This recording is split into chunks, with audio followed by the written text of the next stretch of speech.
A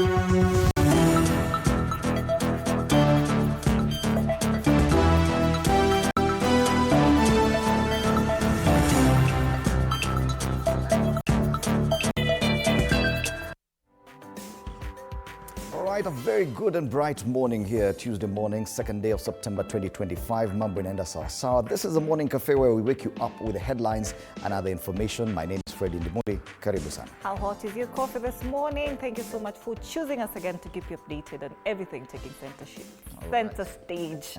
Today, my name is Ann Odida. And if you're looking for exciting headlines, definitely hapa ndio kuna exciting headlines today. And we start off pale, kuna mtu hapa kwenye shida. Daily Nation, Raila fights to rescue Sakaja is a big headline there. Sakaja katika meno ya Simba Taifa Leo.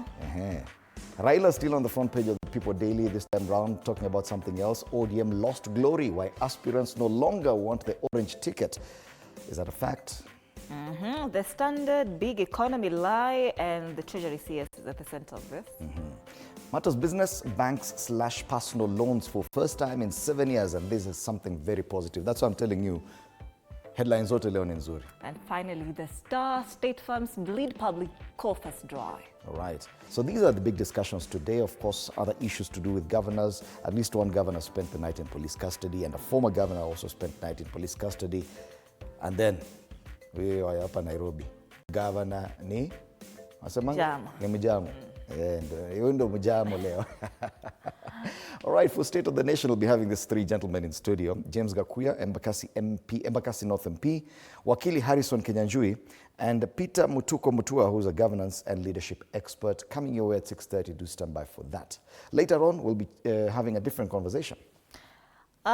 We'll be dissecting the Computer Misuse and Cybercrime Amendment Bill 2024 with Silas Akiro, an advocate of the High Court of Kenya. Is it cyber justice or is it cyber control? All right. So we'll be back, take a look now properly at the local dailies. For now, tuvuke boda, tunaanza na Bongo leo. Ule jamaa PNG ako around. Yeye ndo anafanya hivi vitu upside down. So in Bongo, and interestingly, it is less than 2 months to election day. But that is what you'd expect on the front pages. Wameweka hapa kwa kona. The big story is about BRT. Phase 2, launch delayed yet again. Operations on the 20.3-kilometer route were due to start yesterday, but officials confirmed another delay, citing incomplete infrastructure and technical setbacks. So the dream of the bus rapid transport system ilifail hapa Kenya. Tanzania wameijaribu, wanajaribu, wanasema tuna launch wapi? Tunangoja.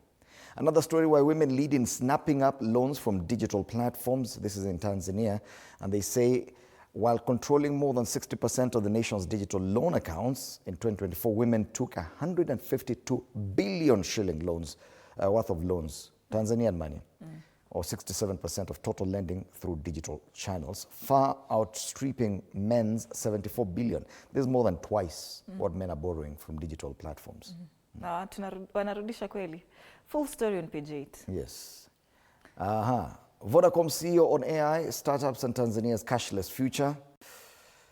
Halafu sasa finally matters election ndo ameka hapa juu. 17 aspirants collect presidential candidacy forms in Zanzibar. That's a Citizen. Ni kama hata huwezi jua kuna elections coming up. Official campaigns are underway. But that's a Citizen, tuangazie Mwananchi. Gazeti la Mwananchi, kero za wananchi kwa wasaka urais, wataka wagombea kutoa majawabu wanapokwenda kuomba kura, watoa angalizo, wagombea watembea na mambo matano, CCM yabebeshwa mzigo. Habari kamili katika ukurasa wa 4. Campaign started last week officially. Barabara ni mojawapo ya mambo ambazo wananchi wanataka zipewe kipaumbele. Tanzania anasema kwamba kilio cha wananchi katika maeneo mengi ni ubovu wa miundombinu, hasa barabara, wakiwataka wagombea urais kumaliza tatizo hilo. Maji safi pia pale kwenye mikutano ya kampeni miongoni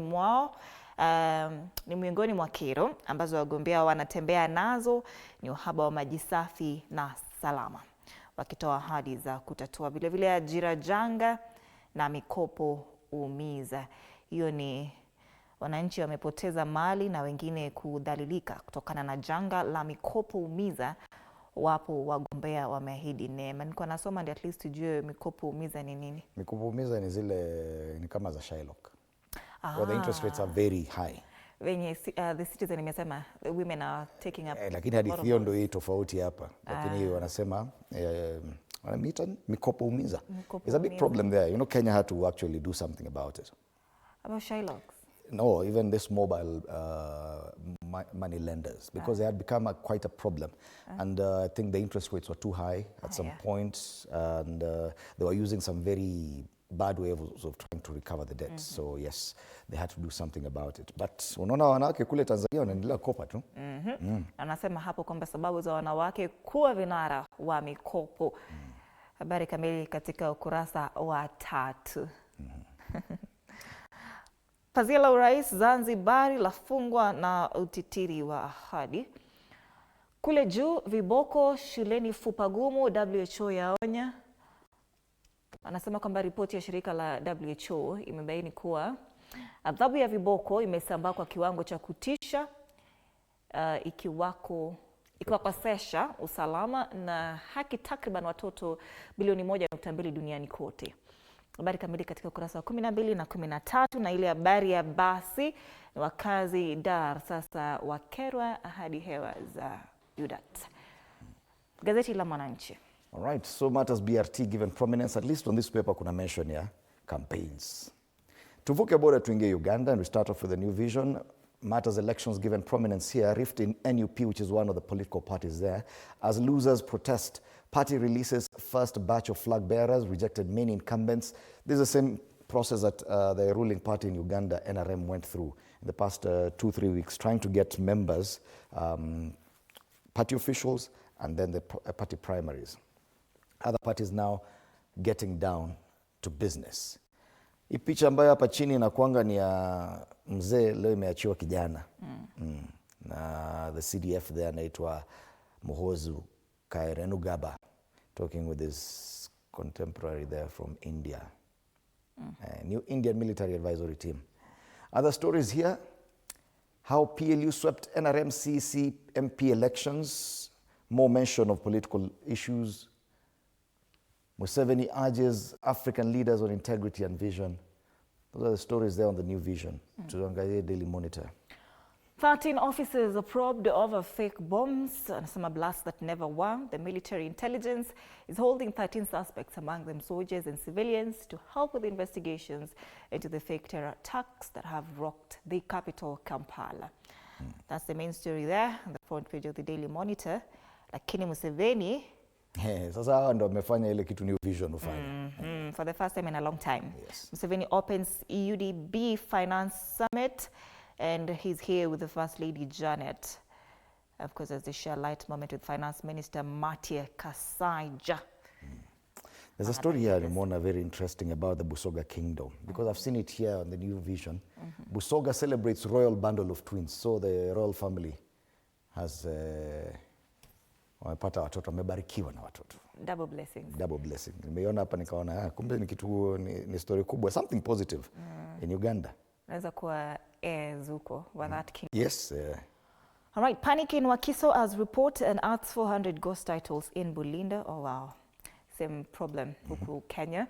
Government sued over renewal of contract for retired official. The top 3 police keen on Namere full figure squabble.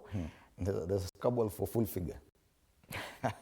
That's the Daily Monitor, and those are the stories making headlines regionally. All right, and we'll be back to take a look at this local dailies in a short while. For now, let's take a look at the weather situation. We've been experiencing a warming up of the weather across the country.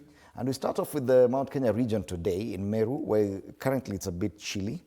It promises to be a cloudy day, but very high temperatures, because you can actually see morning hours, very little cloud cover. The cloud cover will be there in the afternoon, but highs of 24 degrees. Hapa Nairobi ulisikia 24 degrees ya jana. Ilikuwa joto sana. Yeah. Yes. So 0.0 millimeters of rainfall. No rainfall in the Mount Kenya region today, at least not in Meru. Further up north. 25 degrees in Mandera this morning, feels like 26. Hakuna hata clouds. Anasema clear skies with periodic clouds. But hakuna clouds. Hakuna clouds hapo. Highs of 36 degrees. This is actually harsh weather. It is.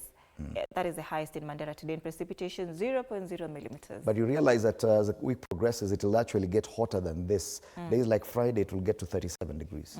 Yeah. Hapo usipokunywa maji unaumia. All right. Down south at the coast, Lamu, just as warm as what we've seen in Mandera, at least at this time, 24 degrees Celsius. Clear skies as well there. Highs of 28 degrees, which is, yes, this is serious. Of course, this is back to holiday weather. 0.1 millimeters rainfall. It will persist for the rest of the week, 28. So it means that it's a general warming up the entire country. Yes. Weather in Nakuru, 14 degrees this morning, feels like it. Clear skies with periodic clouds, yes. Highs of 25 degrees and precipitation in Nakuru today is 1.1 millimeters. It will get warmer in the week. 26 degrees is a high that it will get in Nakuru, which is very high. For Nakuru, in kama ile ya Homa Bay, 26 degrees. Yeah. Yes. This is quite hot. Meaning, by the way, ni kila mali, it's just getting hotter and hotter now. Ile baridi ya July na August imeisha kabisa. We thank God. Kisii, 15 degrees currently, partly cloudy, highs of 24 degrees, more or less the same. The pattern continues, 0.3 millimeters. Hakuna mvua huku. Kenya mzima hakuna. Finally, Nairobi, it's 12 degrees this morning, feels like it. Clear skies with periodic clouds, highs of 25 degrees, and precipitation in Nairobi today is 0.3 millimeters. Kidogo sana. Tukiendelea na wiki inaendelea tu kupanda joto. Tutafika 26. Now, 26 is like what we are seeing in Lamu, which is high, very high. Lamu sai ni 26, yeah? Yes. This morning. All right. It's 11 minutes past 6. Let's take a look at the traffic. I'd already spotted a problem on Thika Road. This section around Garden City Mall. I hope, let's see if at all this may have changed a bit. But no, there appears to be a problem on Thika Road, especially after you leave Kasarani before you get to the Garden City interchange. But you can already see this stretch of yellow and red here, meaning that anyone coming from areas like Kasarani, Githurai and even Ruiru will get a problem when they come here. It might also affect to some extent people using Outer Ring Road onto Thika Road there at Allsops, because that is stretching beyond the interchange. But you can see now what it's doing to the Muthaiga interchange. It's yellow now. Usually, if at all there's no problem, huku hapa inakuanga red because now all the traffic converges there. So if you're coming from Kiamburu, this is the best time to leave, kabla watu wa Thika Road wafunguliwe barabara huko nyuma. Further up Thika Road, nothing much. Kule Ruiru, iko sawa. Shida tu ni hapo Garden City Mall. Other roads, Outer Ring Road is building nicely around Fedha and Tasia. Jogoo Road pale Makadara ni kama kawaida, stretch of yellow. Tunaona pale sasa ni kama traffic imerudi hapo. Ukianzia City Stadium roundabout, there's a build-up of traffic on Jogoo Road. And this, which we said is not normal at this time of day, Landis Road, it's now red. So kuna shida pale. What is happening this morning? Watu wanaenda wapi? Hapa Soko. Wanaenda soko. Usually wakienda soko shida inakuanga hapa Haile Selassie Avenue, but you can see the entire stretch of Landis Road, Mudhurwa, kuna traffic. Mombasa Road not looking bad at all, so nothing to report from that direction. The other side of town, Waiyaki Way is green all the way.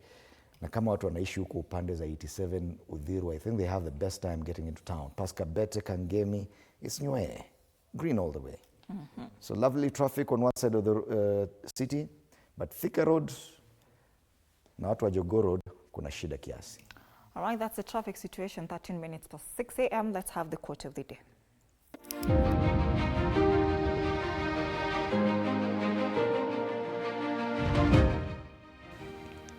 Doubt often clouds our judgment and prevents us from realizing our true potential. By trusting in ourselves and taking bold actions despite fear, we unlock endless new opportunities.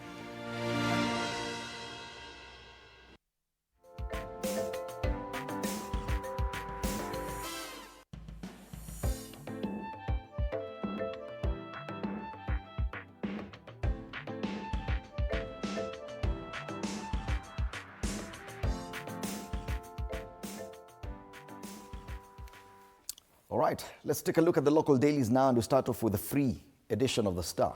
It's not for sale today being Tuesday. The Star does not have any of the common stories on the front page today, of course. Wakona tofauti, hadithi tofauti kabisa. So what they've decided to go with is this one. State farms bleed public coffers dry. Most of them are insolvent after piling up massive losses. And among the parastatals in the red is KBC, 89 billion shillings.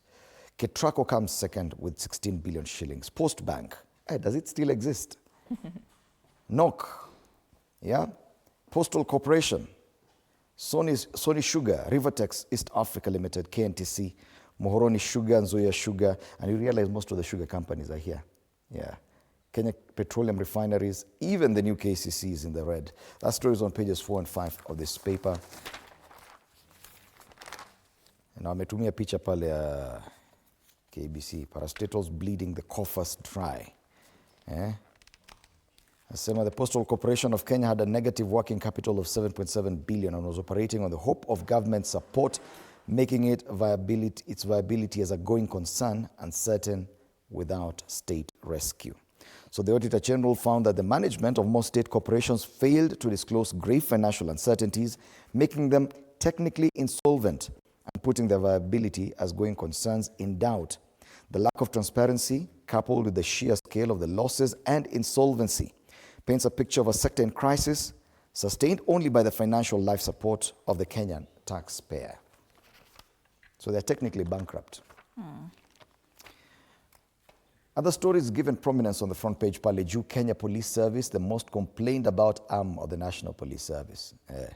And scientists at Calro multiply cassava seeds 100-fold. Hey, cassava. Cassava can be very sweet for breakfast. Yani, mhogo. Yeah. You know? Kwanza kuna vile mamashi pale huwa I knew you were going to tell them you love cassava. Kuna vile wanatengeneza hivi. Oh, makes my day. That's the Star. And it comes with a free copy of MyGov Pullout for government tenders and jobs. Grab yourself a copy of this free edition of the Star and read a little more on what the government has to offer. Fresh, independent, different. All right, Daily Nation, Raila fights to rescue Sakaja, deadlock, former premier unable to broker truce after 2 meetings. It is a game of numbers here. You see 123 is the total number of Nairobi MCAs following the death of Kariobangi North's Joel Munyuve in April. 41 is the number required, 1/3 of the House to introduce the impeachment motion. I should have read this fast. Signaling collaboration in the broad-based government, ODM leader Raila Odinga has gone into overdrive to scuttle a plot by Nairobi County Assembly members to impeach Governor Johnson Sakaja, who was elected on a United Democratic Alliance ticket. That's the irony of it, that this is a UDA governor, but the person working hardest to defend him is the ODM party leader. Inamaanisha maybe anaenda na ODM party ticket in 2027. But you see, ODM is a majority in the Nairobi County Assembly. Yes. You have to talk to the party leader because your troops, ODM wakiamua hivi, you're out. What happens to Babu Owino? He's not an MCA. No, in terms of seeking for the gubernatorial seat. Because I know I may show interest. Yes, he so has. If Raila Odinga is backing Johnson Sakaja, then what happens to Babu? Uliona ule mwingine wa ODM Tim Wanyonyi alihepa Nairobi. Aliona baba vile ameenda akasema wacha aende Bungoma. 87 MCAs who have signed the draft motion to impeach the governor, and 82 2/3 majority needed to send Sakaja to trial by Senate. This story is on page 4. So it means they've already met the threshold. If 87 MCAs have already signed the draft motion, they only need 41 for the motion to be tabled, and they only need the 2/3, which is 82, less than the 87, for him to be impeached. And now they say the bid to impeach Governor Johnson Sakaja has been gaining momentum, with 87 members of the county assembly reported to have already appended their signatures in support of their ouster mission. This is an increase from the 70 recorded on Friday last week. And the assembly is currently on recess until September 23rd, but the MCAs have said they will not wait until then to table the motion. MCAs have accused the governor of being out of touch with the needs of residents and being inaccessible as well. Amesema mahali hapo ati the governor is only concerned with dishi na county. Dishi na county. Watoto lazima wakule. Other stories here given prominence on the front page of the Daily Nation. Schools send students home as state delays wiring funds. Lack of capitation still tunaongelelea in September. Last term, according to KUPPET Deputy Secretary General, that is Moses Thirima, anasema last term schools closed early due to financial constraints. And he says if this continues, principals may have no choice but to shut down again. There's a breakdown here of the 2025 capitation for around 3,280,182 learners in Kenyan shillings, and it totals to 36,654,000 billion, not even million, 32,654,211,810 total undisbursed funds to schools. Na tuna expect shule zifanye kazi. TikTok gives Kenyan artists new feature. That's a boost for content creators there. The top strip governors defy route on public tender system. Yes, that story is on page 6. And more houses torched in Mau, narrow clashes on the back page of the Daily Nation. Tough decisions in naming Stars squad to face Gambia. Harambee Stars players shift focus to 2026 FIFA World Cup qualifiers. Coach McCarthy Mamo on Odhiambo's absence as Harambee Stars report for first-time training session. That's the Daily Nation. All right. From the Daily Nation, let's take a look at Taifa Leo. Habari ni ile habari kuu kwenye ukurasa wa mbele. Sakaja katika meno ya simba. Duru zasema zaidi ya madiwani 80 wa kaunti ya Nairobi wamekubali kuunga mkono hoja ya kumng'atua kitini. Kimeumana wanasema. Gavana wa Nairobi amemkimbilia Raila mara 2 ndani ya siku 3.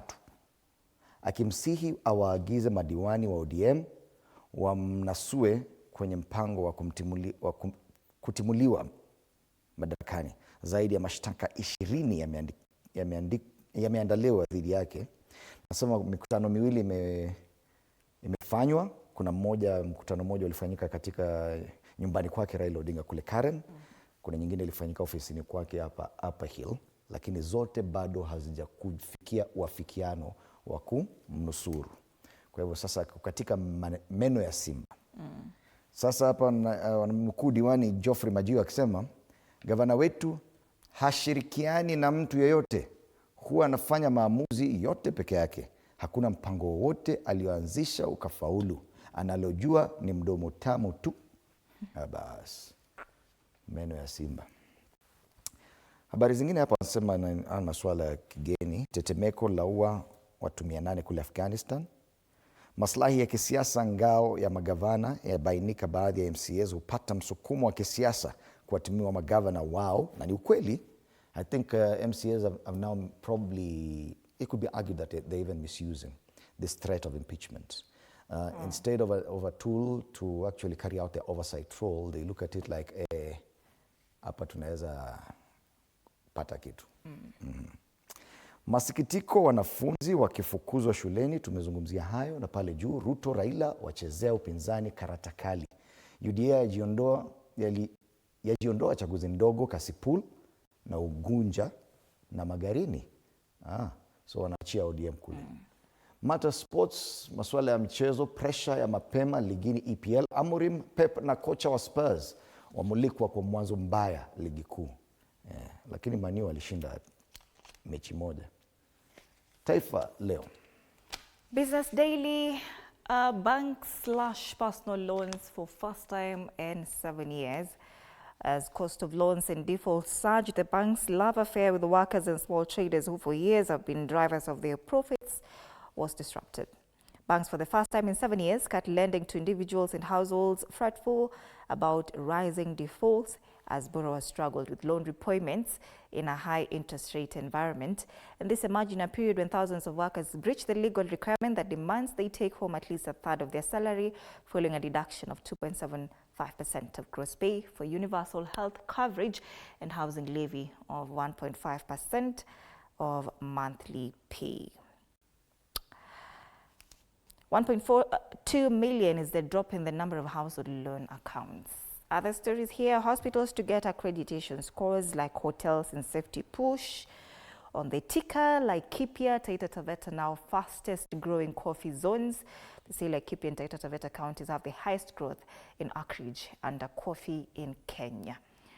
Nyeri too, I guess. Nyeri is doing well with coffee. Brokers, investment banks reap 1.1 billion shillings profit from Nairobi Stock Exchange trade and increased trade in bonds and securities on the NSE. Gifted stockbrokers and investment banks 156% growth in the net profit in half year to June. That's the Business Daily this morning. All right, from the Business Daily, we take a look at the People Daily, and this is an analysis of ODM parties' continued influence. ODM lost glory, they say, why aspirants no longer want the orange ticket. This analysis comes when the party is marking exactly 20 years since its inception. You know, ODM was born out of the 2005 referendum. Yes, when Samuel Kivuito alisema kuna ndizi na kuna chungwa. Alafu akasema chungwa pia, after the defeat of the referendum, akasema chungwa itakuwa chama. And then from 2005 to 2025, 20 years on, the party, which previously had candidates in all the constituencies in Kakamega County, has no aspirant in Malava by-election, and instead is fielding candidates for Unguja, Kasipul, and Magarini, respectively. Coasts na kule Nyanza ndio wanabakisha. Hiyo ndo ngome yao. Wakiingia Western, mambo inaharibika sasa. Yeah. Na Malava by-election bado iko kule. Malava by-election na do or die for Mudavadi. Maswala ya siasa hapa. Na pale chini, marriage of convenience.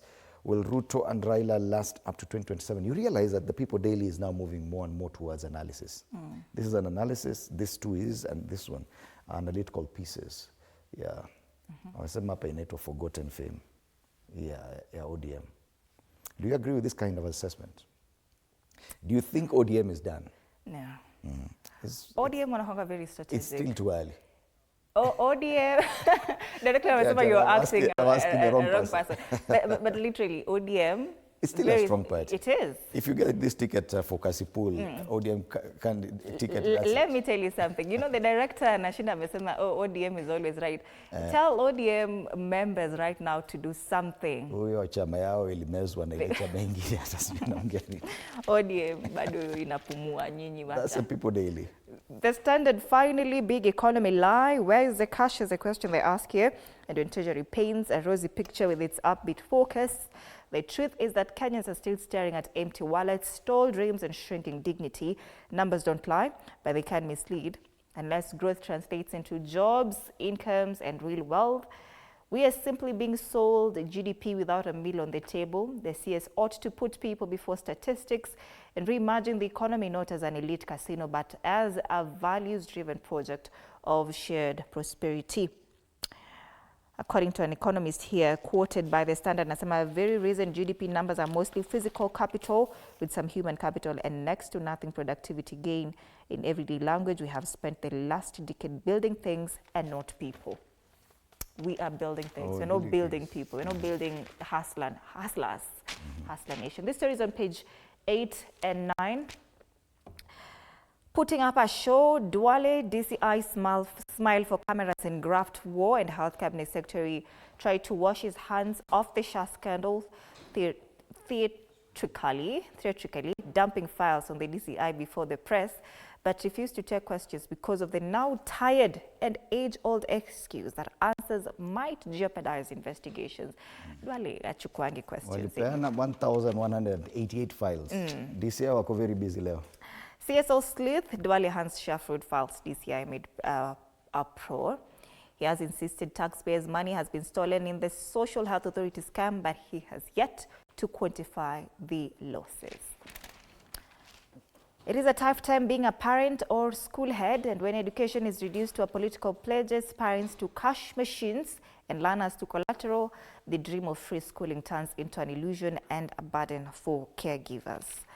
On the back page of the Standard, the Kenya pickup chant 2024 paces ahead of World Cup qualifiers.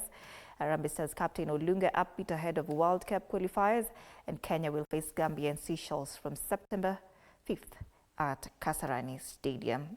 Harambee Stars coach anasema we will try and make the most of the 4 remaining games. We have played 4 matches and not picked Wakitaka washinde hiyo tuwaenda waambie kuna millions zinakuja.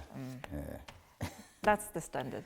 All right, let's take a look at the caricatures this morning, and this one is on the one on the People Daily, and we have a caricature of the president with that ban of Hustler Nation 2027.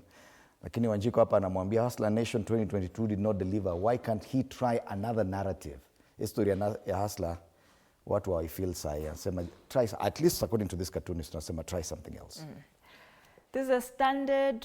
Still, the president has been caricatured. This is the Daily Nation, I think. Is it? It's the Standard. The Standard, okay. Anasema we will not allow theft that crippled NHIF to kill SHA. Lakini naona Siaya Nairobi. Siaya na kuna Mafia, Nairobi. Mafia House in Nairobi and kuna Siaya. And the commentator anasema, we got a very own Aba. Is that Aba? Ama namna gani, my friends? Ama namna gani, my friends? Oh, we got our very own Ama namna gani, my friends. That's the commentator. All right, that's the standard. All right. Oh yes, this is the People Daily.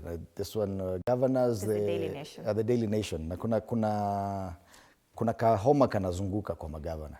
As we said, kuna moja amesurvive impeachment. I think the one caricatured here.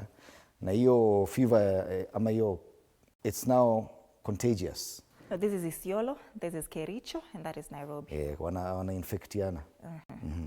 It's contagious. Governors, the true impeachment flu is very contagious. Very, very contagious.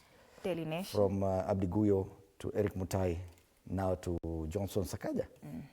Finally the Star. Finally the Star, still wanaongelea matters impeachment. Raila's bid, or amejaribu kusaidia sana Johnson Sakaja pale bunge. Na hapa kulikuwa na mwingine kwa guillotine tayari. Huyo alisurvive. Yes. Yes. Wewe ni wa Kericho? Yes. So matters impeachment is a big conversation here. It's there on the front page of the Daily Nation and the Taifa Leo. And the question is, do you think that MCAs are now misusing this threat of impeachment against governors, not as a tool to exercise their oversight, but probably for rent seeking? They've been accused of that anyway. So yeah. Well, that's the big discussion this morning, and we'll be having this with my panelists, MP Embakasi North, James Gakuya, Wakili Harrison Kenyanjui, and leadership and governance expert Peter Mutuko Mutua, right in studio in a very short while. Do stand by for that. All right. Meanwhile, do interact with us on our socials, TV47 Kenya on Facebook and on YouTube, on X at TV47 Digital. My handle on X is at @Ann_Dida. The hashtag is Morning Cafe. My handle is at Fred Indemoli. See you after the break.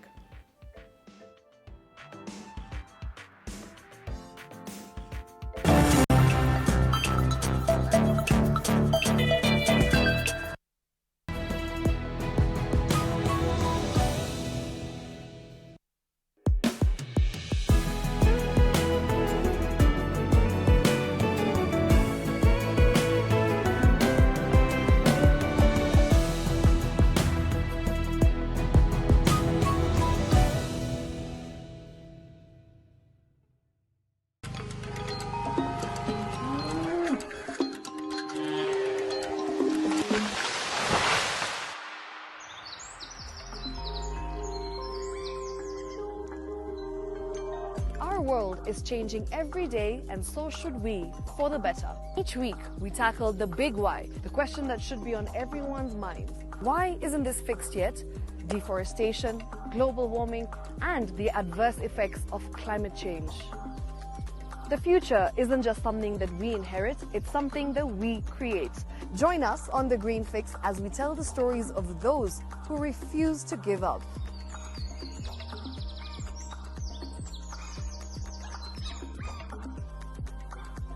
When it comes to fixing the planet, there is no time to waste. Join me, Shiksha Arora, on Thursdays at 9 p.m. on The Green Fix as we look into the big why, you and I.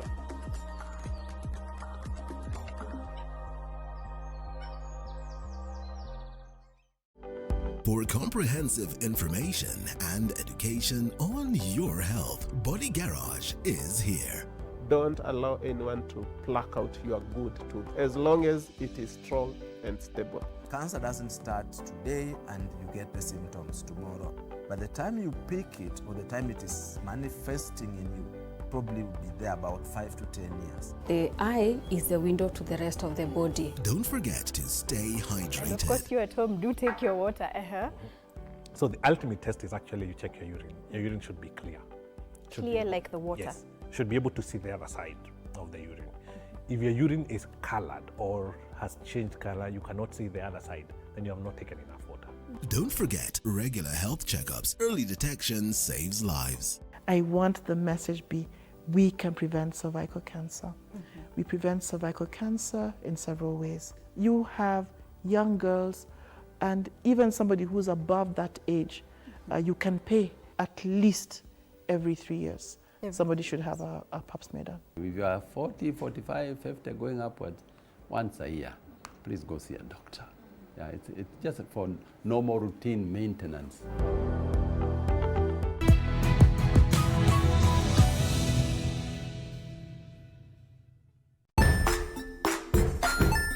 Hey there, friends. Welcome to Kids on the Block, where fun and imagination come alive. We dive into magical world filled with exciting adventures and awesome friends. What position were you in? I was number 2. What position were you? Number 1. He decided to cross the bridge by his house and look for food on the other side. We're going to do half cup of chocolate chips, and the other one, we're going to do half cup of the blueberries. So, grab your imagination hats and get ready to explore with us. Join us every Saturday at 9 a.m. for new friends, amazing stories, and tons of laughter. Jiunge nasi tunapoangazia safari za viongozi bora.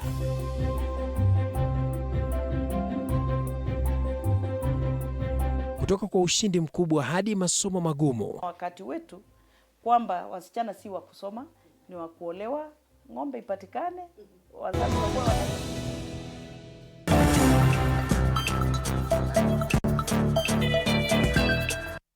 Ndio Nairobi iwako.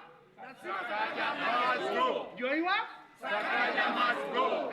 ODM leader Raila Odinga has once again come to the rescue of Nairobi Governor Johnson Sakaja, attempting to scuttle fresh impeachment plans that are since gaining momentum at the County Assembly of Nairobi.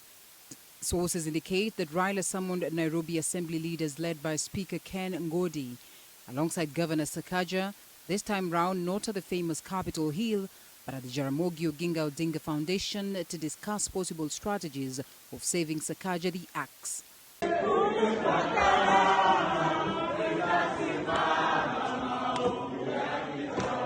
Kilelesho member of County Assembly, Robert Alai, has gone against his party leader Raila Odinga's wish to collect more than 84 signatures from Nairobi MCAs, targeting at supporting the impeachment motion. The signature collection process began Sunday on grounds of more than 10 charges, most of them centered on allegations of financial misappropriation, leading to stalled projects, unpaid bursaries, and also losing touch with residents. It is not influenced by any private person, it's not influenced by any contractor, it's not influenced by any leadership person in the leadership. The leadership will sign as MCAs. Everybody is going to sign this impeachment process or impeachment motion as MCA. We are not targeting any individual, we are targeting the person who was elected to the most powerful seat in the county, Arthur Johnson Sakaja. When you do letters, no response is coming from the executive side. When we allocate budget for bursary, again, the same budget is not realized. When we approve budget for infrastructure, again, the roads are not done. Tunasema kwamba ili Nairobi iwak tena, Sakaja must go. As Sakaja's fate balances in Raila's hand, a special sitting has been slated for Tuesday next week, where MCAs will deliberate on his removal from office.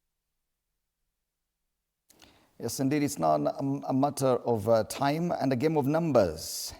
Out of the 123 members, MCAs were currently in the Nairobi County Assembly, 87 have already signed the draft motion to impeach the governor. Yet the requirement for this impeachment to go through is 82. 41 is the number required, which is a third of the House, to introduce the impeachment motion. And Raila Odinga is fighting to rescue Sakaja. That's a big headline on the front page of the Daily Nation. On the Taifa Leo anasema Sakaja kwenye mdomo wa simba. Allow me to introduce my panelists this morning. For the very first time on Morning Cafe, leadership and governance expert Peter Mutuko Mutua. Good morning. Karibu sana. It's a pleasure having you. Asante sana. Karibu. Next to Bwana Mutua, we have James Gakuya, a familiar face on this panel. He's an MP Embakasi North. It's good to have you in studio, sir. Karibu sana. Thank you.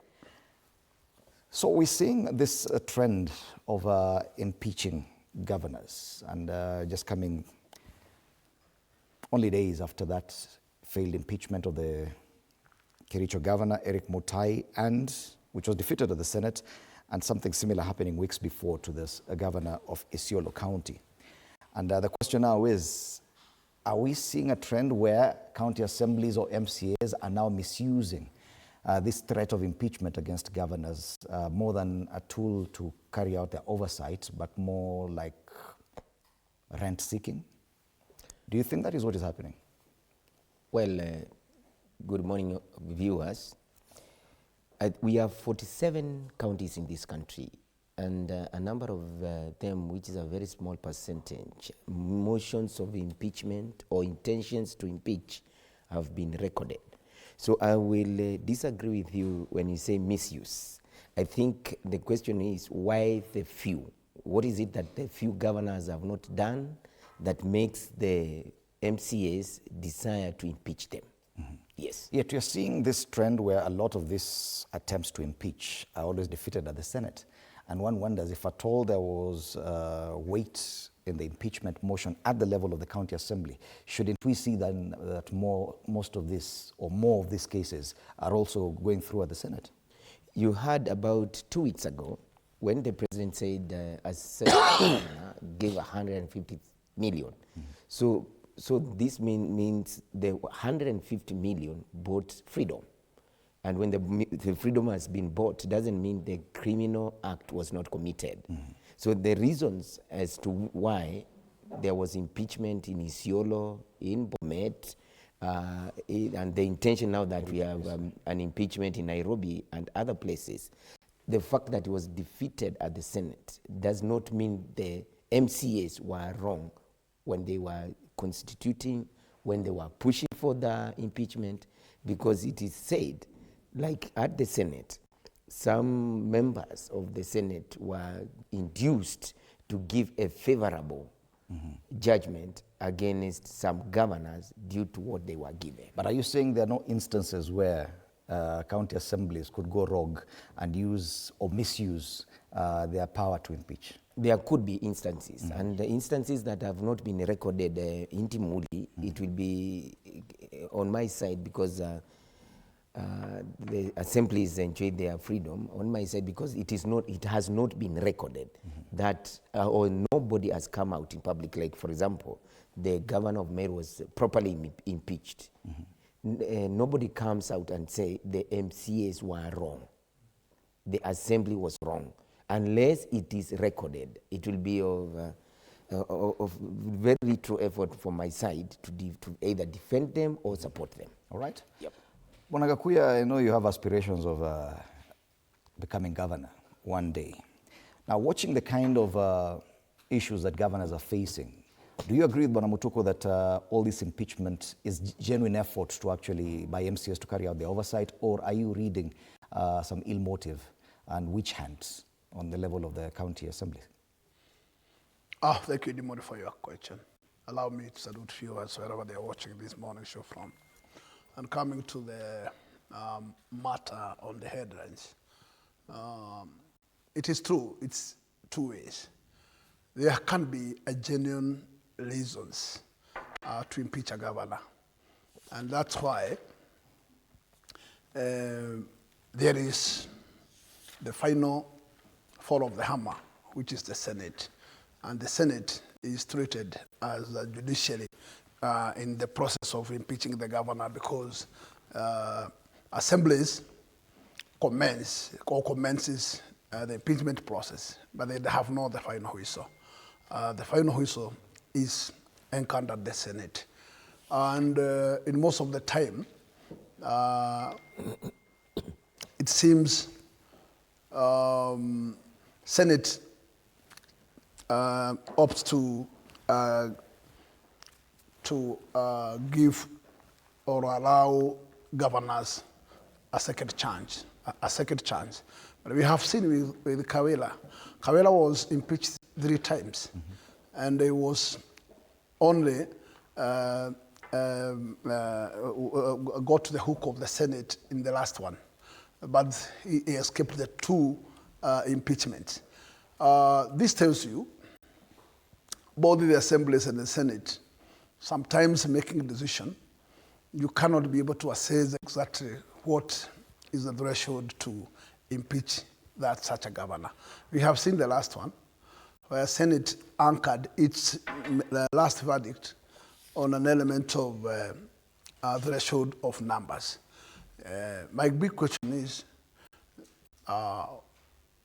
that surely a justification that if the numbers were enough, that governor was to go?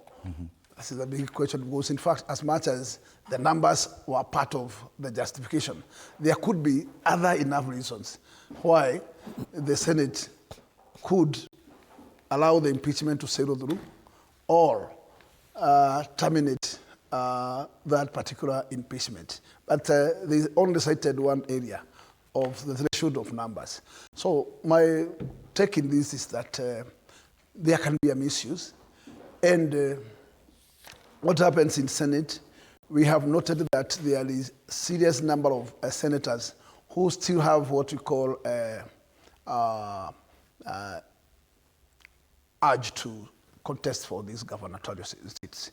And therefore, if the Senate of a particular county has an interest with that particular position, he puts a lot of pressure within his colleagues in Senate to make sure that that governor is being perished. And number two is that we also seen money also taking charge. Because if you oil your defense well, then you can easily escape the dragnet.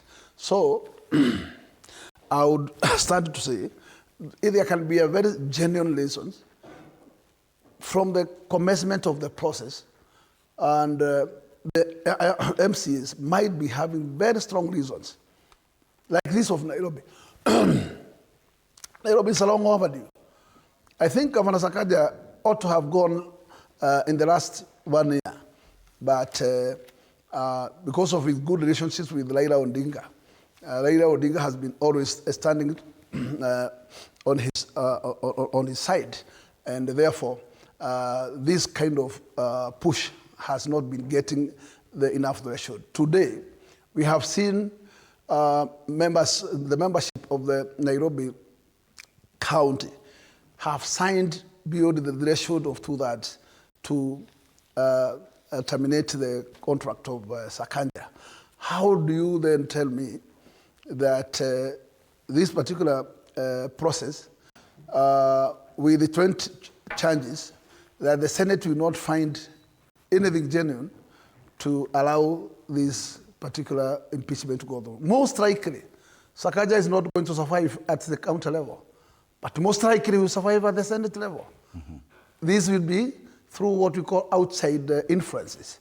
And that is why we always say, when we are here at Edimuri, that executives is one animal that keeps mutilating the National Assembly and the Senate. And most of the time, decisions which are made there are not real decisions. They are decisions made after influences. Okay. And therefore, it's a game of waiting and see, because executive, you can only perish as a governor while the executive has done with you. But when the executive is still in you or with you, take it from me, that the Senate will be micromanaged and make a decision that will be able to safeguard the interests of that governor. Right. So that is where we are. Okay, allow me to welcome Wakili Harrison Kinyanjui. Karibu sana Wakili, and good morning.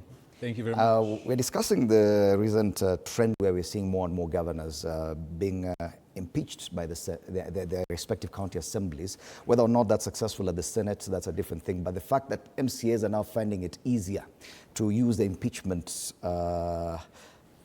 guillotine, if I may call it that. And the question was, are we seeing a misuse of this provision of the law that they can impeach? We're not seeing as much at the national level. Are we seeing a genuine push for oversight by MCAs, or is it just a way to hold their governors at ransom? Good morning. Thank you very much. Two things. The first is that we must accept that the MCAs have that mandate under the County Governments Act. They cannot be faulted for exercising that mandate. In fact, at the very basic unit of the political edifice that we call the county government. And in terms of the Constitution, the word representative is the closest you can get to the common person, the public. And therefore, this word representative has both the constitutional and the legal statutory mandate to speak for the people and say, we want to bring to heel, we want to stop the county governor's breach of the Constitution, violation of the law, acting in a manner that violates probably the principles and values in the Constitution, and so on and so forth. So the closest that we can get to the voice of the common person, the Wanjiko, the average person, is a ward representative. So I don't think they should be faulted for that. What we have seen is the politicization of the entire process, and I like what Mheshimiwa said. Yes, Honorable Sakaja may not survive at the county level because the people are speaking, and if you listen to some of them, they have legitimate concerns, and they're saying that, look, the governor is so disaffiliated from the people, from the vision and from the suffering and the pain that they have on the ground. And the common person goes to who? The ward representative. The ward representative is supposed to be in that structure of the county government to listen to what the people are saying and take those issues to the county government, articulate them, and therefore have the people actually feel and experience what it means to have the government at that county level. The second issue, the entire impeachment process, right from the county government all the way to the Supreme Court, has, in my humble view, been thoroughly botched in this country. We had the opportunity, the Wambora case, actually the Wambora cases. Remember, Wambora was like the cat with the 9 lives, surviving back and forth. And you look at the legal interventions that were there, perfect, very good. But as we have progressed, look at the Honorable Mike Sonko's case, for instance, and I was involved in it. We have a judge who is now removed from the bench, who was part and participatory of that judicial process, after the Senate voted the way it was. And then you have senators coming out and saying that, oh, you know, we were voting against Governor Sonko, not because we saw and we heard and we were able to assess any evidence. There was no way to it. We were only moved by the political machinations that were there, which is why I agree with Honorable Kakuya saying that the Senate, probably the paradigm shift after and subsequent to the accusations of corruption by the president, and probably that's why we saw that the latest effort, failed at the Senate level. I don't know if that is a permanent shift or this was like a pushback, a sort of retaliatory action by the Senate saying that, look, Mr. President, you have been accusing us, probably this is your initiative, this is your project, and we will not affiliate ourselves with it. We want to vote against this impeachment. I don't know. So I'm saying the entire process of impeachment of a governor from that level, from the county level, all the way to the Supreme Court, has not been clear or informed by genuine constitutional and legislative process. Let me wind up by saying, we do not have, as we speak, a statute. The law should govern the impeachment process. What we have as a Senate are their standing orders. And this is at the whim of the Speaker of the Senate. And you say that, oh, I have a preliminary objection. I'm raising an issue here because Standing Order number 25 says that I can raise a preliminary objection. Oh, I'm going to subsume this into the main hearing. And all you're saying is that you cannot even stand and impeach this governor because a fundamental step was overlooked, or you do not have any material that can warrant you even to adjudicate on this. And what do? They subject the hapless governor. In my humble view, Honorable Kawera was in fact not impeached on those proper grounds. And she is a victim of that entire politicization. So it is possible that there could be a misuse to some level. And now look at it politically. And we're seeing because we've been talking about the kind of influence that the executive may have on the houses of legislation, the National Assembly and the Senate at the national level. Yet, we are now seeing someone of that level of Raila Odinga coming to intervene at this level, at the county assembly level. Does that, and if we may use Raila Odinga as a representation or a representative of the executive arm of government, are we seeing a lack of trust now that the executive feels they need to intervene earlier before the matter goes to the Senate because they no longer have the kind of influence they had on the on the houses of parliament because of the pronouncements the president made the other day? The interferences themselves, they are misuse of power. I would say that. When this morning Raila or his handlers, after reading this headline in the Nation newspaper, by now before going to their air, they should have called a press conference and Raila himself disassociate himself from these said acts. Because when we have a former prime minister, an associate of the president of the Republic of Kenya, coming out or displayed that is the one who is trying to save a governor from whichever part of this country, that is interference with the independence of counties. Remember, when we went for election 2022, Raila was garnering for the presidency. Sakaja was garnering for governor. So they are at no point were they consulting one of the other, or they did need not to agree on how to do their campaigns.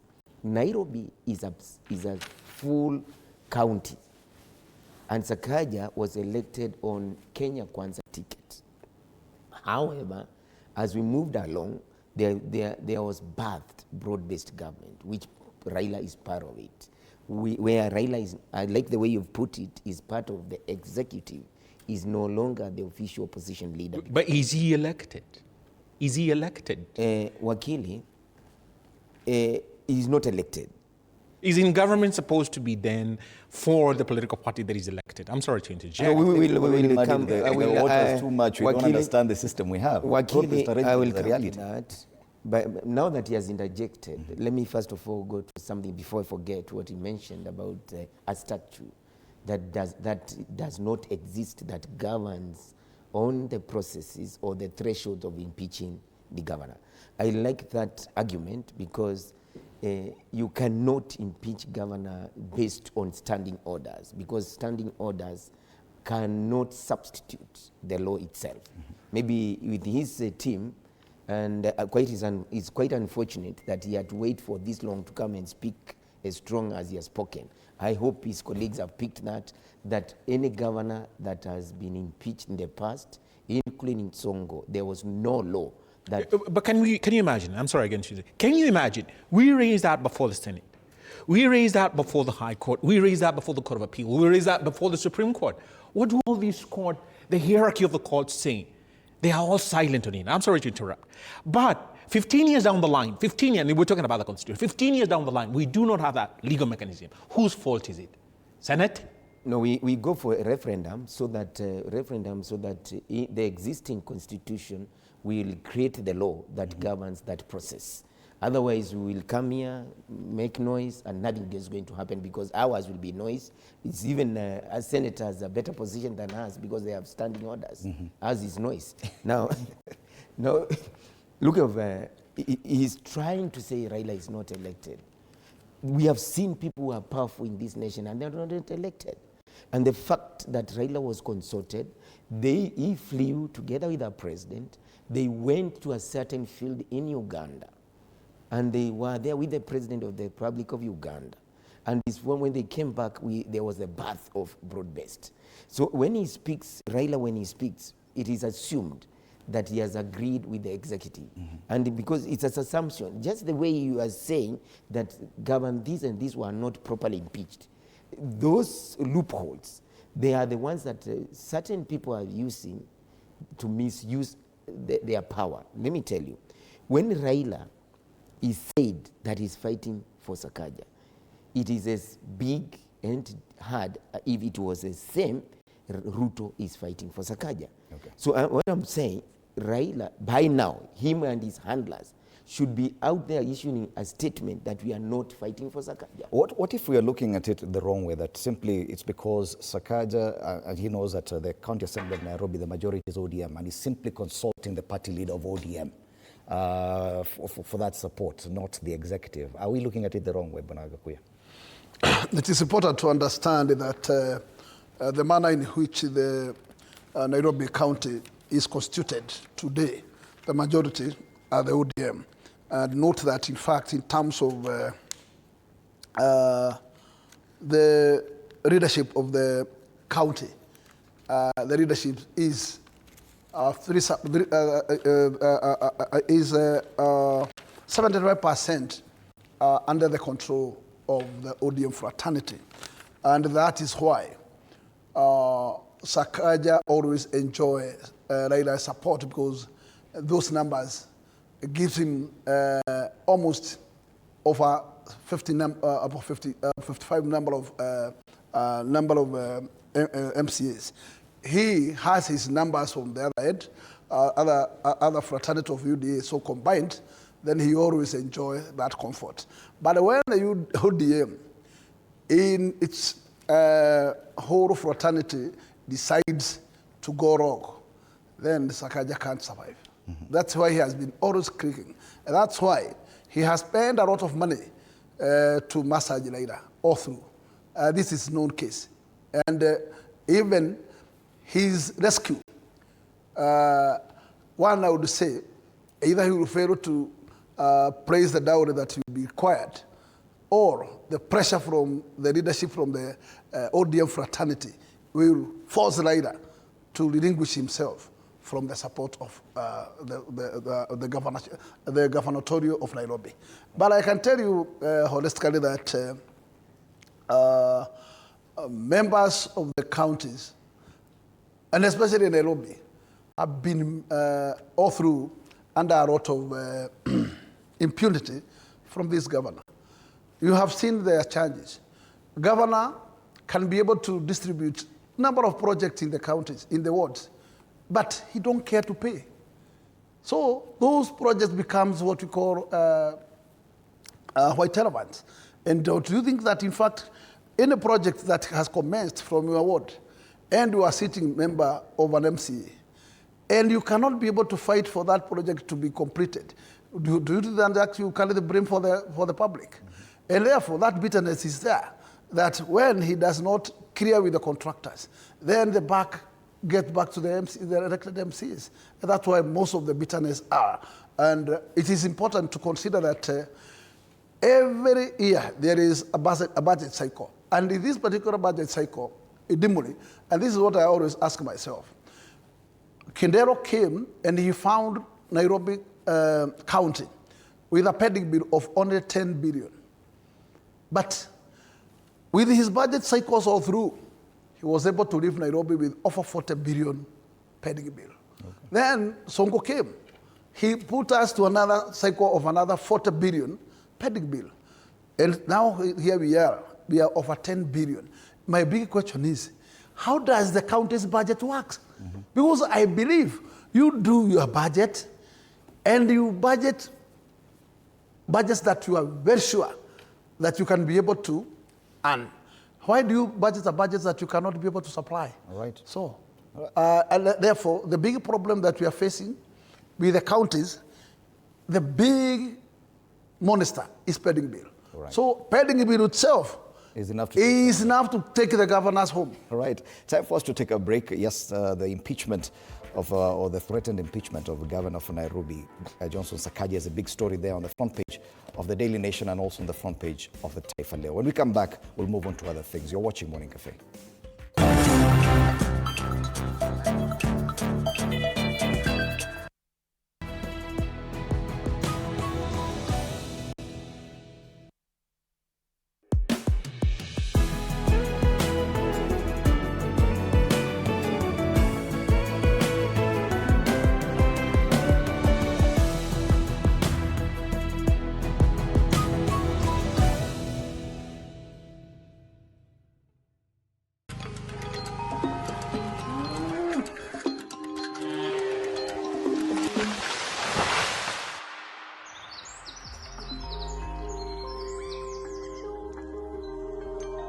world is changing every day, and so should we, for the better. Each week, we tackle the big why, the question that should be on everyone's minds. Why isn't this fixed yet? Deforestation, global warming, and the adverse effects of climate change. The future isn't just something that we inherit, it's something that we create.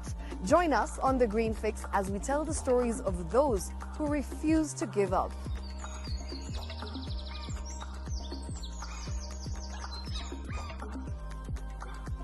When it comes to fixing the planet, there is no time to waste. Join me, Shiksha Arora, on Thursdays at 9 p.m. on The Green Fix as we look into the big why, you and I.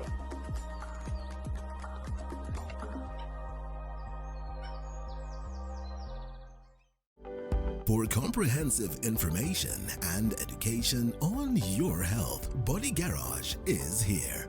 Don't allow anyone to pluck out your good tooth as long as it is strong and stable. Cancer doesn't start today and you get the symptoms tomorrow.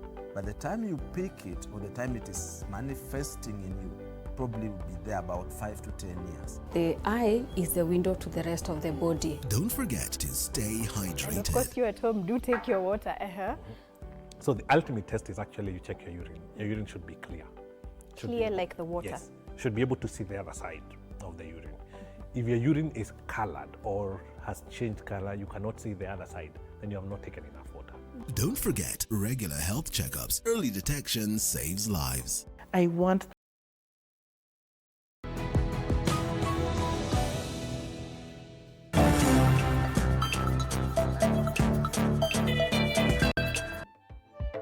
Right, welcome back. This is Morning Cafe with me, Fred Indimuli. We're looking at the big headlines this morning, and of course, just before the break, we were covering that issue of impeachment and the trend that we are seeing in counties, with most county assemblies now using the impeachment threats against their governors, and we're asking, is it a misuse of their oversight role, or could this be a genuine attempt at oversight?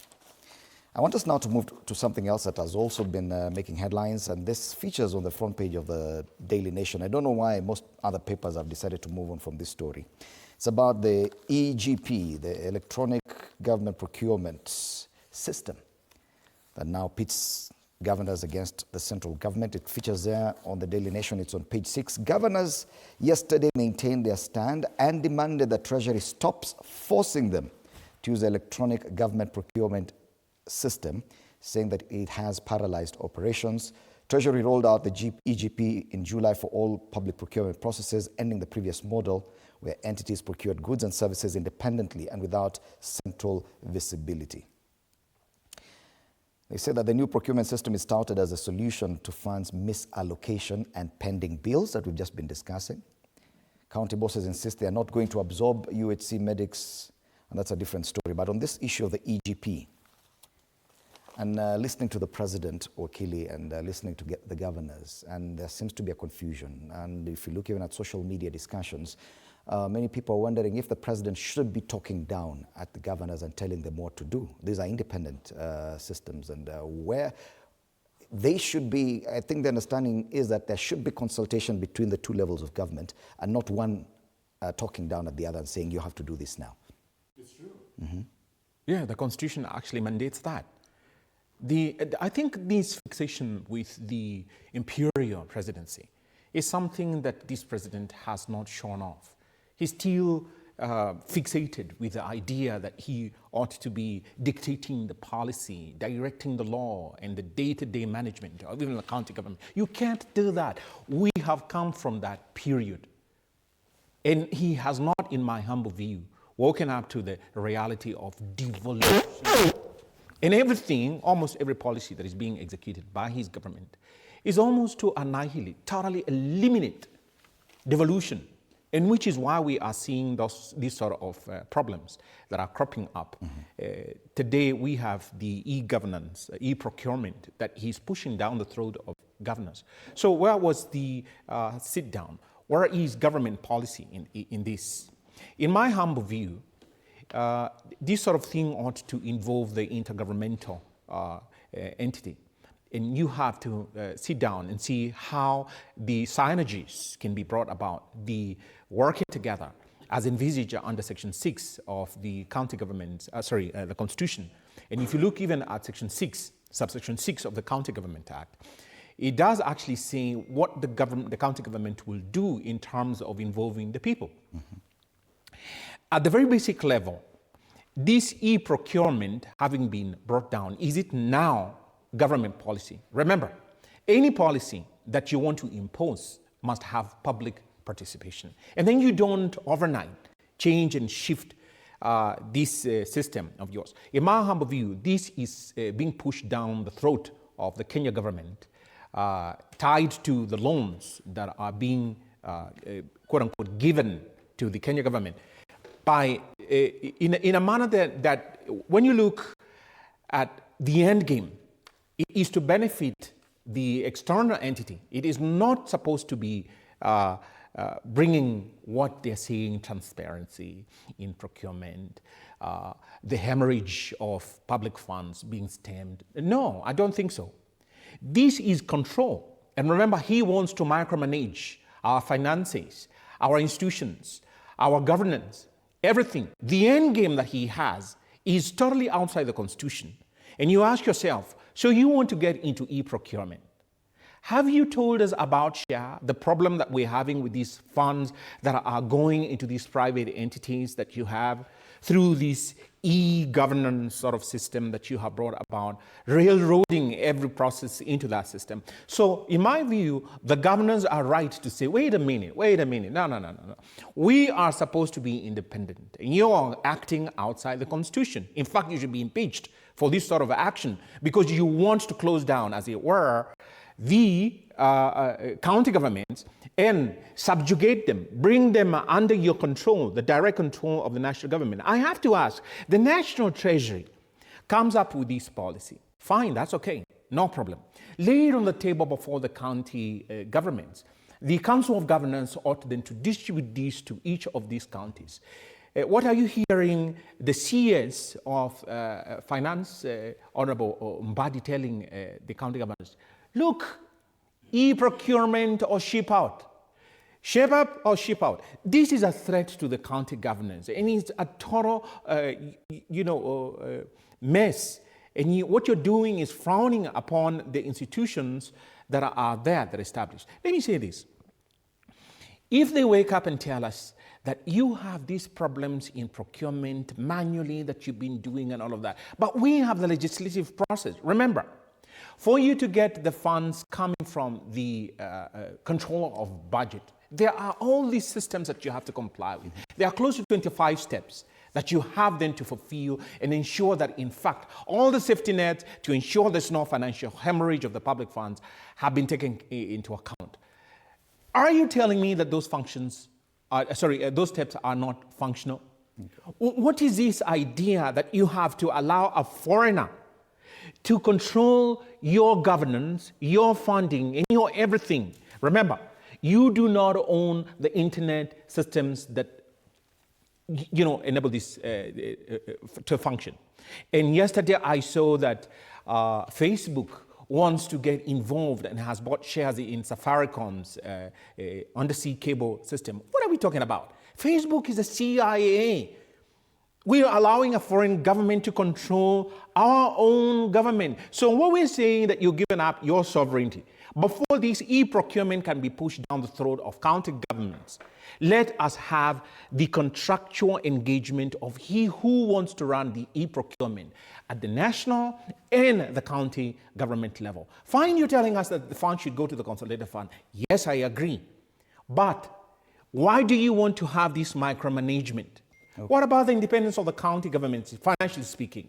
So this e-procurement, in my humble view, now it's being pushed down the throat by the foreign governments that are lending, foreign entities, not foreign governments, mostly, foreign entities that want to have the control of our resources. And remember, neocolonialism shows its face today in the e-system.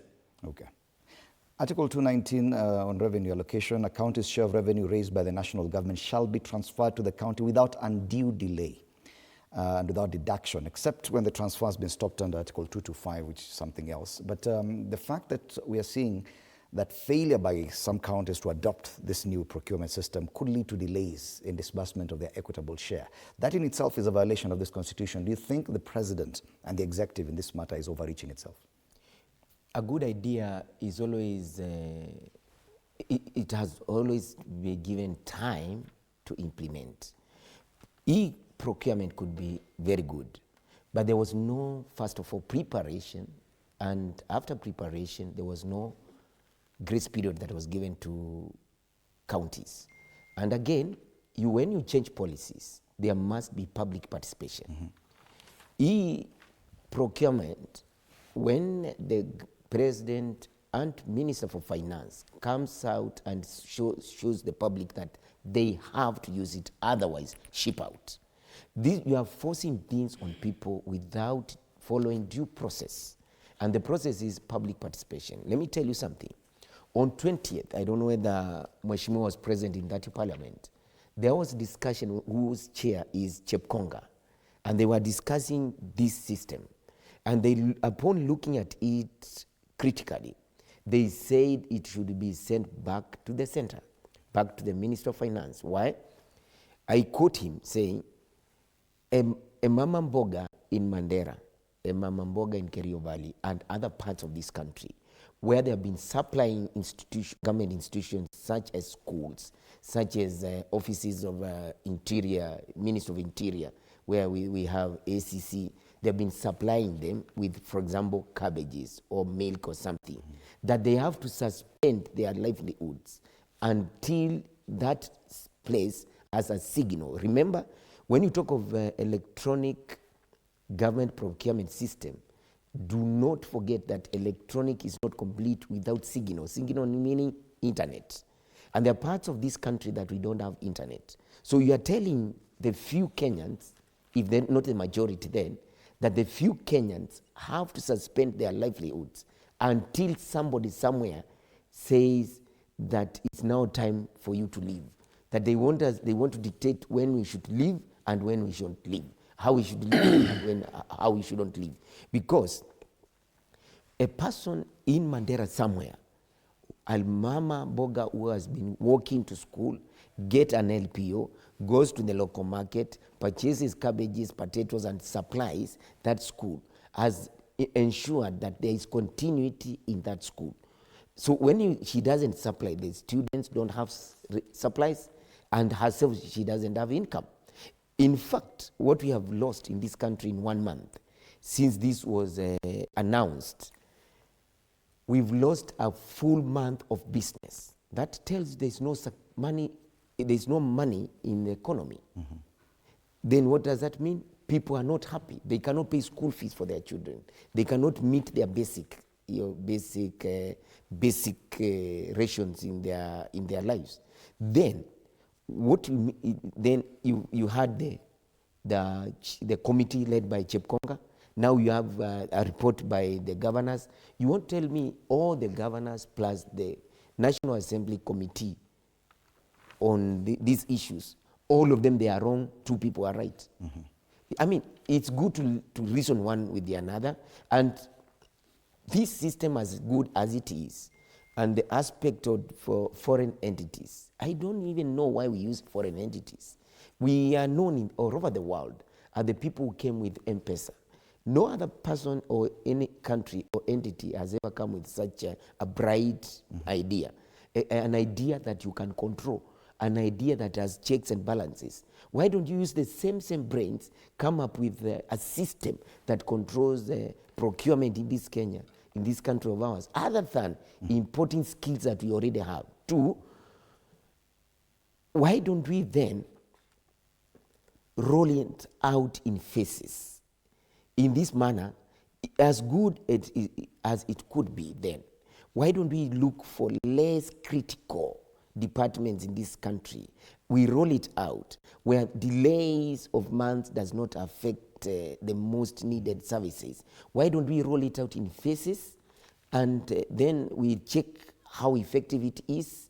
Then we can now say we have reference point. You see, whenever scientists, they want to roll out vaccine, they use either guinea pig or monkey.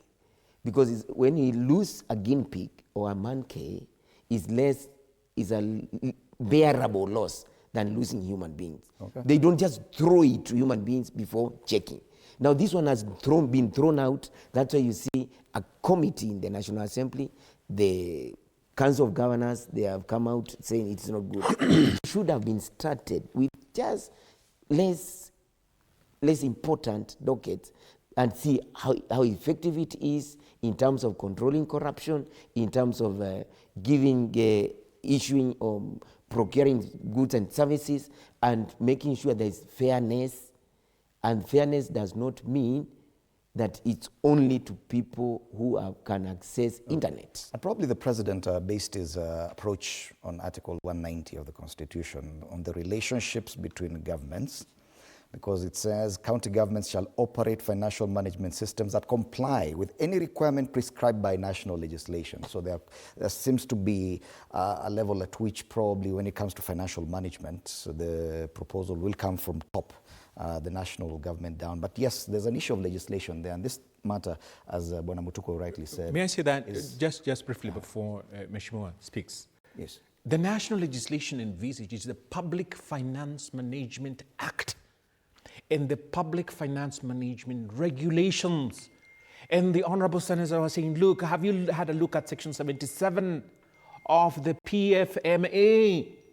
These are policies that are being enacted by people who seemingly are blind to the existing law. And that's why the National Treasury ought to remove away that whole flow of foreigners that are there every single day coming up with the policies that are supposed to protect their interests as opposed to our people. The PFMA is there. And that's what that law, constitutional provision envisages. Yet we still, the government still carries the burden, the national government carries the burden of the national debt and trying to fund through debt, budget and everything. We're talking about devolved units which account for about 10 to 15% of the national debt. Isn't it correct that yes, the president and treasury carry that burden and they can only, probably, it is right for them to push down some of these policies? Thank you, Edimori.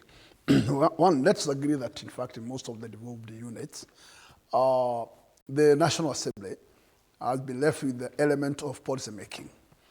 But that does not mean the counties has no power to negotiate anything that is pushing them to the wall. And that's why an element of public participation is key, even to any policy that is entitled to regulate anything at the devolved unit. And in this case, the governors has an arm which is COG, which does engage in these levels of engagement with the national government and any signage that is within. And if, as of now, it seems the governors were not even consulted by the time of imposing this kind of policy, it tells you that even though there is a procedure, that procedure has not been followed. And therefore, as much as the national government has that window of making policy, it does not mean that it can just push policies even without involving the counties in terms of public participation. Therefore, the national government is long, pushing to the lot a policy that they are not at any level consulted with the devolved unit. And this case, this one, I just want to say, yes, the Constitution, the way it is, it gives every level its mandate. And what the head of state should do, even though he thinks that things should be done this way, there is a lot of consideration. And one is that element of signals, because signals are not all over. And in case we want to implement this kind of procedure, it's a procedure that can affect those service providers of such areas without signals. And at this point in time, when the governor say no, it started to be no. And you can take them to court, and they can still insist they go their way.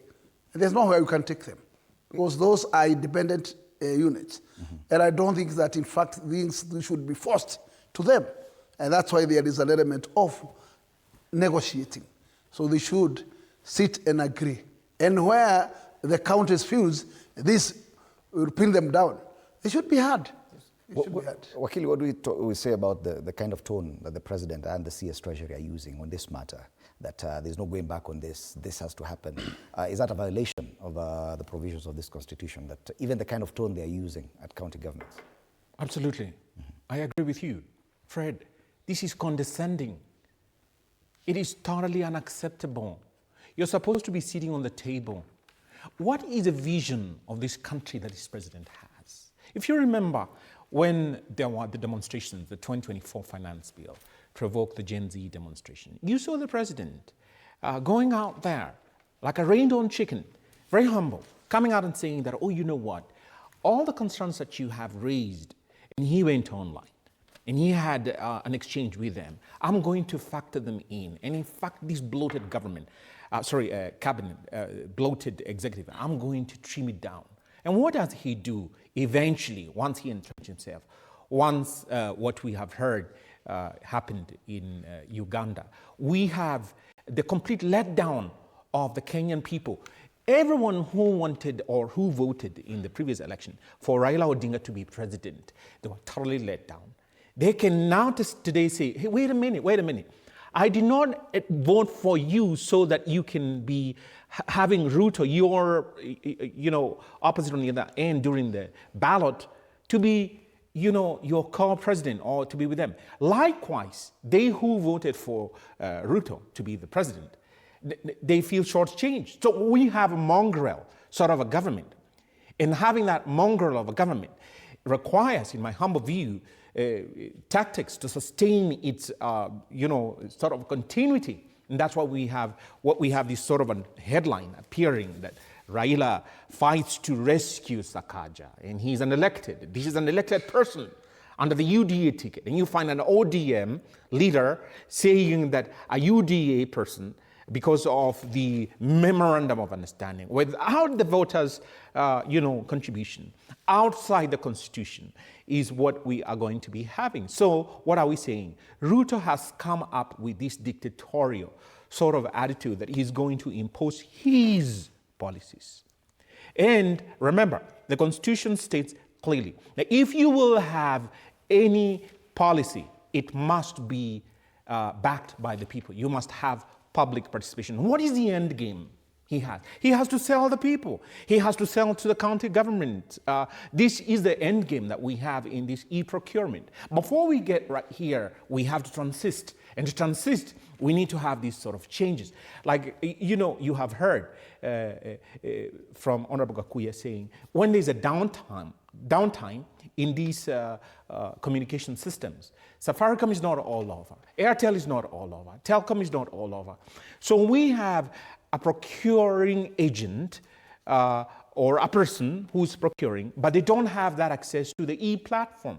What are you telling them? Now, you find in this newspaper, we're being told that some government vehicles were not insured because the insurance could not be procured through the e-system. So if you're outside the e-system, you cannot be able to procure. If you are in the e-system but do not have access to the e-system, you still cannot be able to procure. If you are in the e-system, can be able to access the e-system but are blocked by someone within the e-system, you cannot be able to access. What are we saying? This is exclusionary. It is a system meant to control. So him saying that take it or leave it, look, we are going on. This is outside the Constitution. Has he read Article 73 of the Constitution? Article 73 says that you should be leading the people, not lording over them. This is a lord. This is someone with the mentality that he's a lord of this. Come on, you ain't no king. You are not a king. You are supposed to be elected and go back to the people and say that, hey, look, according to Article 10 of the Constitution, I am supposed to secure and obtain your participation. What do you view? How do you see this in terms of e-procurement and where we are headed? The Kenyan people don't have the end game of this president. What he has is that he sleeps in State House, wakes up and roams all over the country and tells the people, I am going to transform Kenya, whether you like it or you don't. Transform to what? Okay. All right. To what? Kenya belongs to the people. Kenya belongs to the people. Has he read Article 1, Article 1 of the Constitution? He has a paradigm, a sort of vision that he has probably been given by the World Economic Forum. He wakes up every morning and sees, I'm at page 42. Oh, this is supposed to be the script.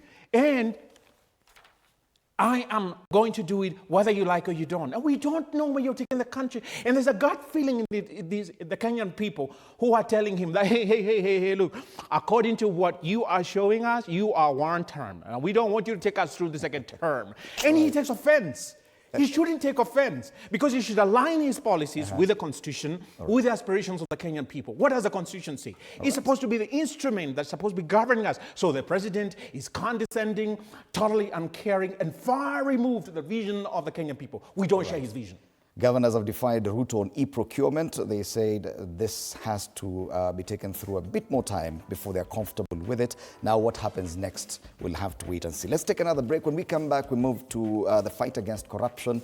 Today, at least one governor will be in court. He spent the night in custody, and a former governor as well spent the night in custody. They're facing corruption-related charges. We'll be discussing that after the break.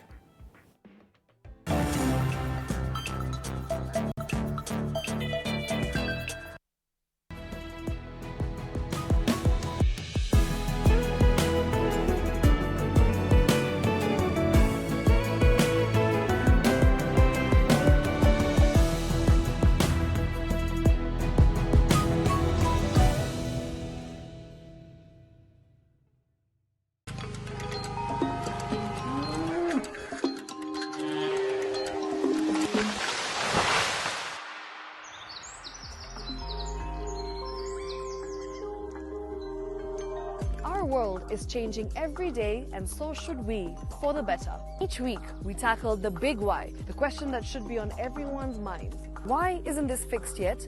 Deforestation, global warming, and the adverse effects of climate change. The future isn't just something that we inherit, it's something that we create. Join us on The Green Fix as we tell the stories of those who refuse to give up.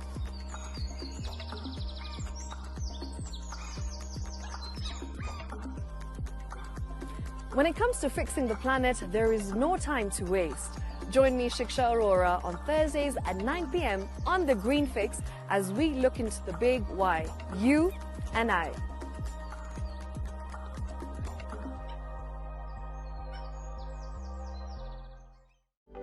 For comprehensive information and education on your health, Body Garage is here. Don't allow anyone to pluck out your good tooth as long as it is strong and stable. Cancer doesn't start today and you get the symptoms tomorrow. By the time you pick it or the time it is manifesting in you, probably will be there about 5 to 10 years. The eye is the window to the rest of the body. Don't forget.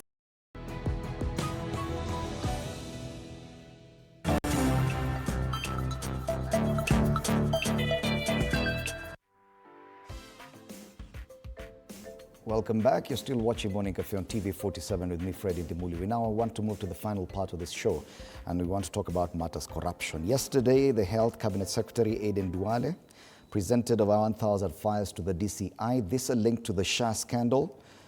Meanwhile, one governor is in police custody. That's Governor Barchok of Bomet County.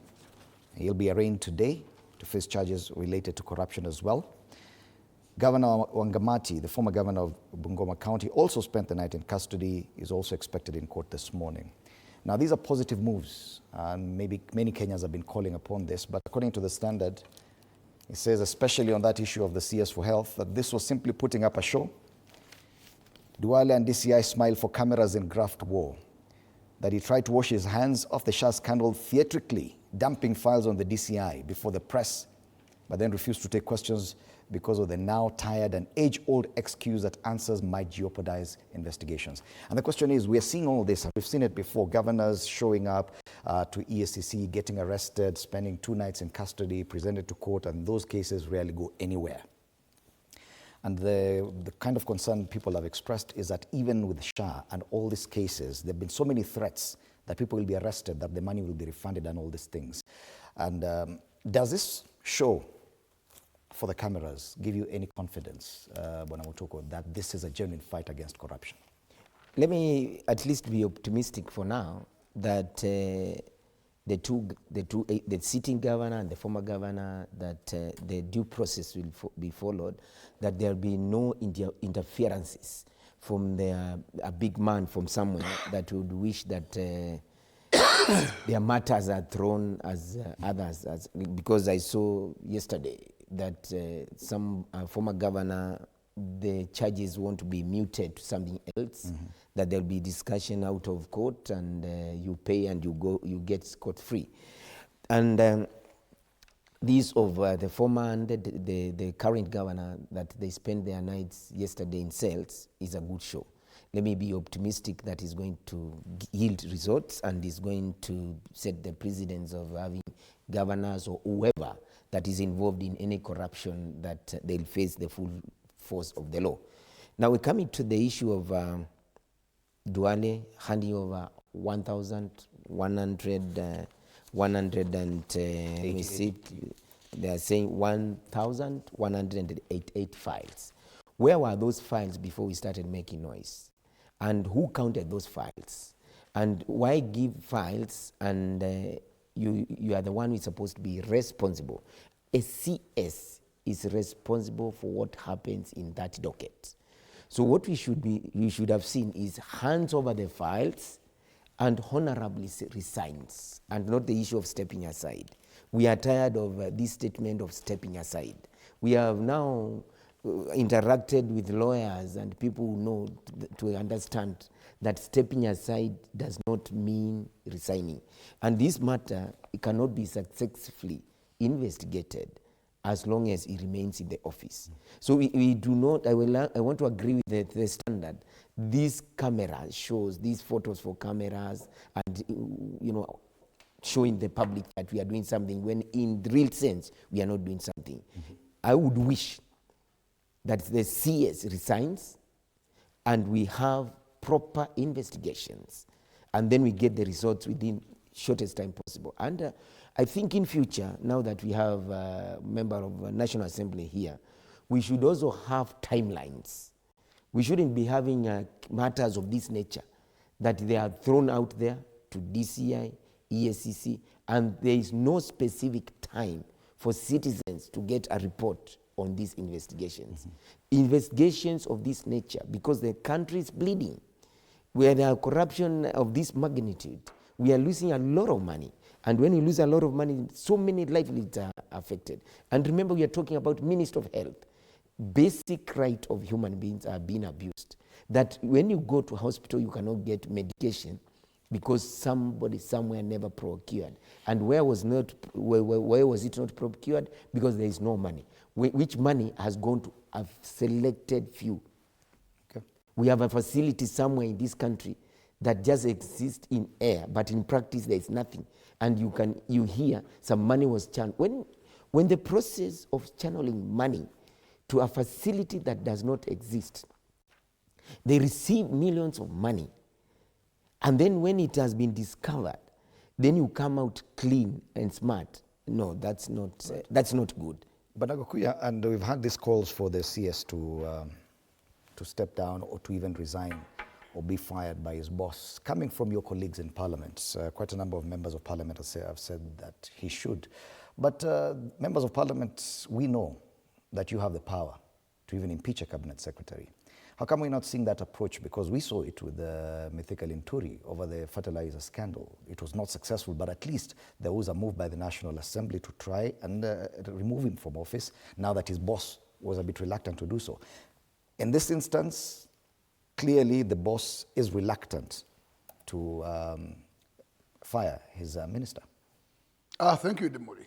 Idimuli, you are not new in this country, and you are not new to the way of doing things. And you are aware that, in fact, you are only on long side when you are not part of the system. But when you are part of the system, there is one pillar, and that is the highest authority.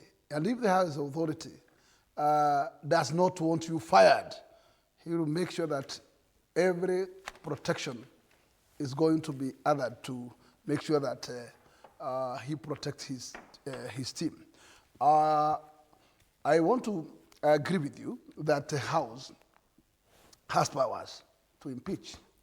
But the big question is, has William Ruto done so well so that he cannot face impeachment in the House? But in case it arises, do you think this is the right of the day? Even if you bring dollars, it will be just there as a gimmick to mark time and show Kenyans that something is working. But let me tell you, a single strike of the core will neutralize everything. And let me tell you, there is a serious animal which is known as money. And money is a big devil. And money is which has rooted this country to where it is. But if people can be faithful enough and they can put money aside, this country can be driven to the right way. But money, I have to repeat that money is the devil. And let me tell you, you did witness how Gachagua was forced out. Gachagua, the signatures that today are being taken for Governor Sakaja, Gachagua's signatures were over 280. They were so and above the requisite numbers required by the law. And even by the time the D-Day of his purge, the numbers were beyond 300. It has never been the case. I'm telling you, we have many legislative pieces in the House that require the two-thirds threshold.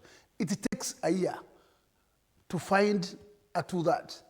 But let me tell you, when the money is available, everything will be done. And everybody will be invited to come to finish the business and collect. So I'm telling you, if you want Duara to go home, put a carrot there, and they will be go home tomorrow. But don't you think that in itself, just having an impeachment motion against a CS of health would in itself communicate something in the fight against corruption? Well, let me see. This is happening with clear of the state, because Dora is from the public domain, defending the chair of SHA. When somebody name is adversely mentioned, the obvious is to step aside and allow the investigation. But as CS, how can he wake up to defend an accused person before investigation? Why is he now pushing and taking the files to the DCI? This is what he could have done. And before he even uttered a word to protect the chair, he was supposed to take the files to the DCI and allow DCI to do his job. And then he can defend the chairperson after the investigation report. But when do you learn so fast to protect somebody? And up to date, you have presented the files to the DCI. But the man is still sitting on his chair. How can investigation be done when somebody is still investigated and sitting on the chair? Do you think that they are going to be a fair investigation? The obvious is that take aside and allow investigation, and if we are clear, then come back. But because they want to protect things that they have been always doing that are evil, then they have to protect a person. And that's why you witness in the purge of the deputy IG, he was protected to the letter.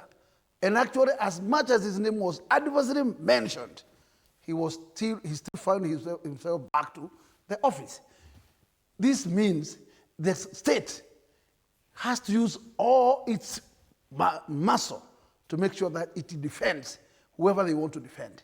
But if it was somebody from the other side, that could be lighted that like a bicycle, which a left bicycle. But Idimuri, if we want to be serious on this fight of corruption, let us keep what we call dramas aside. You don't require to go. The governor came to the ICC. Why do you want to force the governor to sleep at the cells? And he has brought himself all the way. What a drama. Just give someone to a governor, come record statement, ask him to find himself to court. Ni lazima uonekane ukifanya drama za kupeleka governor ukimfunga na chain. What do you succeed? And I am telling you, the weak point of all these cases that does not see the light of the day is because they are deliberately They are deliberately taken through by officers who kills this case at the times of investigation. And if the case is deliberately killed at the time of investigation, even though you take this matter to the court, and the evidence is not part of the evidence is not part of the case, then at the tail end, even though the judge wants to determine this case to the best way, it is the evidence which gives him power. Yes. If this the evidence was not part of the whole case, it was somehow removed from the point of investigation. Even though that case has got 20 years in court, it will never see the light of the day. Wakili, do you agree that we're overly dramatic and we dramatize this anti-corruption war a bit too much with very little consequence? I agree, wholly. In fact, I like what you're saying a little bit there, with very little consequences. What has Honorable Duale done, saying that we have submitted to DCI 1,188 cases of corruption with SHA. SHA is a failure. I'm not going to comment about this legal background of SHA because the Social Health Act, the Digital Health Act, and the Community Providers Act, but all those are pending before the Court of Appeal. We went to the Constitutional Court and say the Kenyan people were given a weekend to debate, to look at, to go online and download those laws. They never did. So there was no public participation. The Constitutional Court agreed. And we say that, look, what actually we are seeing with the SHA, we actually see it in the court case. And this is what the court agreed with. Need we go through this sort of scenario? What is the price we as a people are paying? Because the president stands to date, invested personally in this SHA process. We are actually suffering. The person down there is suffering. And then you have someone who says that, okay, you know, I'm the CS and I'm going to forward these 1,188 files. And then you have your PS and somebody else saying that, oh, we have gazetted 45 institutions. They've been blacklisted from, excuse me. And then what, again, I ask, is the end game? After that, these are people who go to church every Sunday. And they have the audacity to sing the hymns and all of that. These are people who go to the mosque every Friday. And I don't want to be personal, but I need to read this verse to Honorable Duale in the Quran. And I think he probably should familiarize himself with what it says in Al-Baqarah. I believe it's Surah Al-Baqarah, verse 11. And says, and when it is said to them, do not cause corruption on the earth, they say, we are but reformers. That's in the Quran, Duale, Honorable Duale. So before you can say that I'm taking these people there, don't say you're reforming the health sector. We've actually regressed from the NHIF position. We have a SHA that is ineffectual, and we are blinking at this corruption. The hemorrhage, you have 1,000 cases of corruption related to the SHA. That's what you're telling us. But how can you close, and someone asks, how can you close an institution that doesn't exist? Who is a beneficiary of that money from that facility? The system can actually, the forensic examination can show how was the hemorrhage of that money, how did it occur? And you have the CS then saying that we have this covered. This is hoodwinking the Kenyan people. So the DCI is then going to look at this. How many of these cases were past the muster of breach of the law, so that then they are taken to the next level of the DPP, or the DPP say that, oh, we have all these sort of gaping holes and you need to fill them up. The file goes back and forth. So at the end of it all, should this actually be the process where it is the CS taking things to the DCI and not inviting the DCI to come and investigate? Good question. I was coming to that. He is the one saying that, oh, DCI, we have these files and we have actually gotten these, and therefore go ahead and do it. And yet, it is supposed to be the independence of the investigation. So that I agree with what Mr. Patuku was saying earlier on, that look, these people will probably even end up going to court, hiring lawyers, and the lawyers will say, the whole process was botched. The whole process was biased and was targeting individuals. And the court will agree and say that due process was not accorded to these people. They were deprived of their constitutional and legal rights. What happens in the end? The Kenyan person is shortchanged. Money goes, disappears. Nobody is held to account. You hear that so-and-so was arraigned in court for 685 million. The Kimorel and Arol Dam saga. Oh, some people are being arraigned in court. Billions disappeared. And yet, you have people that are on this stark display of opulence, using public resources. They get into purchase helicopters, and they have all these big cars gleaming, and they have now flats and places in Dubai that they are purchasing. You want to tell me that the Anti-Corruption Commission cannot be able to contact its ally or affiliate or entity, corresponding entity in the UAE and say, hey, look, could you provide us with a list of Kenyans in high places or wherever that have purchased flats or luxury apartments in the past year or 2 years? Out of that sort of mutual cooperation, then we have those names. Are you telling me, have you seen one single of those people prosecuted and told that you have a bank account in the UAE or a Swiss bank account or wherever? The EACC is failing. We are funding them every single day. Section 35, Section 36 tells them, provide quarterly reports to they who are in parliament. Show them the prosecutions. Ongoing. So what is the EACC doing? It receives all those files, whatever it does, and says, oh, you know, we do not have prosecutorial powers. The DPP has not given the consent to prosecute. And so, why? The DPP becomes a political appointee. And I want to ask you, have you ever seen any country electing a military general? Electing? No. You have this sort of ascendancy through meritocracy. And everybody in that army is able to respect this general.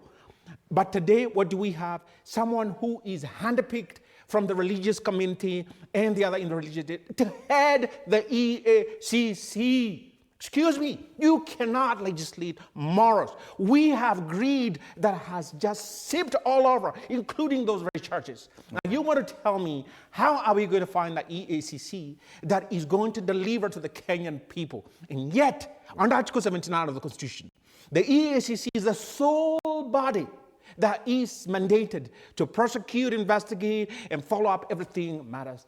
What do you say to corruption? The kind of drama we saw with the governors, what Bonagakuya was talking about, the fact that a governor on a charges of about 2 million shillings is, instead of being summoned to courts, is made to stay in police custody for a few nights? It's supposed to be like, in my view, what he has. See, you don't need to dramatize these. You can even summon. It's even just like in the Traffic Act. Some police officer sees that you have some traffic infraction. What does the Traffic Act say? The Traffic Act says that let's give Fred a notice to attend court. So Fred is not taken into police custody for a traffic infraction. The police officer does not get into Fred's car, tell him, you don't usually drive to the police station, and I need to book you. Excuse me, the Traffic Act has it entrenched in there. Give someone a sheet of paper called notice to attend court.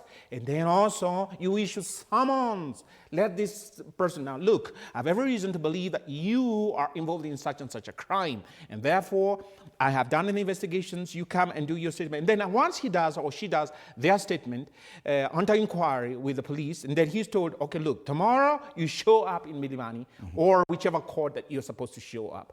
Why subject that person to that sort of humiliation? Because you need to press a point outside the law. Right. So this is wrong. This is abuse. We have only about 6 minutes, so I want to give John Ovi about 2 minutes for your final comments. Just to add a little to what Wakili has stated. In this country, we are learning it en masse. And let me tell you, you have heard the head of state calling members of parliament logs in terms of matters to do with corruption is concerned. You were part of it. Yes, He called you. He called you yes, part of it. Let me ask you a simple Protest right now. Tell him that you're not corrupt. Let me ask you. He needs to hear that at a personal level. A simple question. Who has corrupted the House? The House is corrupted by the executive. And let me tell you, the biggest problem we are in is that the executive does not fit to its mandate. And it has gone long to micromanage every other government institution. This is totally wrong. Because for sure, there was the essence of distinguishing these agencies in the Constitution. But one does not want to lie on the Constitution. It does want to lead this country on a jungle way. And that's why you see somebody even goes long to try to micromanage judiciary. It is long. You micromanage parliament, you micromanage judiciary, you micromanage all these commissions. How do you think that the DPP can be able to work independently if he gets the cause of the highest authority telling him, withdraw that matter, withdraw that one, withdraw that one? He will heed the voice of the appointee because that's the appointing authority. And let me tell you, we can keep blaming the DPP, but the problem does not lie with the DPP. It lies with the executive because the executive does not walk on its path. And they want to micromanage But the everything. DPP has no spine. He has no spine. He cannot speak for himself. He cannot act for himself. Why can't he get these big fish, so-called big fish, and say, look, under Article 157 of the Constitution, I have independence. I will prosecute you, and I will take you to the court, and I'll ensure that the prosecution executes its mandate under the law, under the Constitution, and you're going to be jailed. We have never seen him issue a press conference saying that I am warning you. If you have breached the law, I'm going to tell you, you will face the law, and you will end up in jail. Let's go to committee. Which big fish is in committee? All right. Well, in fact, obviously, the DPP and any other agents, including the anti-corruption, they only want to safeguard their jobs. Otherwise, failure to heed the master, you will see a commission to see you out. Okay, Dr. Mutuku, final word. Well, let's first of all wish that the system has heard that we have a very determined lawyer who has the capacity, and appoint him the ODPP and see whether he is going to practice what he alludes. Now, let me finish by saying this one. And I'll quote Director of DCI, Director General, that is Mohamed Amin. He says, we have received files from SHA. We will now take over and update you on the next steps in due course. We expect from his statement that is going to enjoy independence, and these files, that they are just part of the supplies that he would going to use to start investigations. Not that he is going to go through these files and comes and tells that from these files, this is what we have found. That he's going to use the files as the basis, as information, and as basis of investigation, but not looking through the files and tells us this, because these files, they were handed over by persons who are supposed to be investigating themselves. Starting with the CEO, the chairman of SHA, and the CS himself.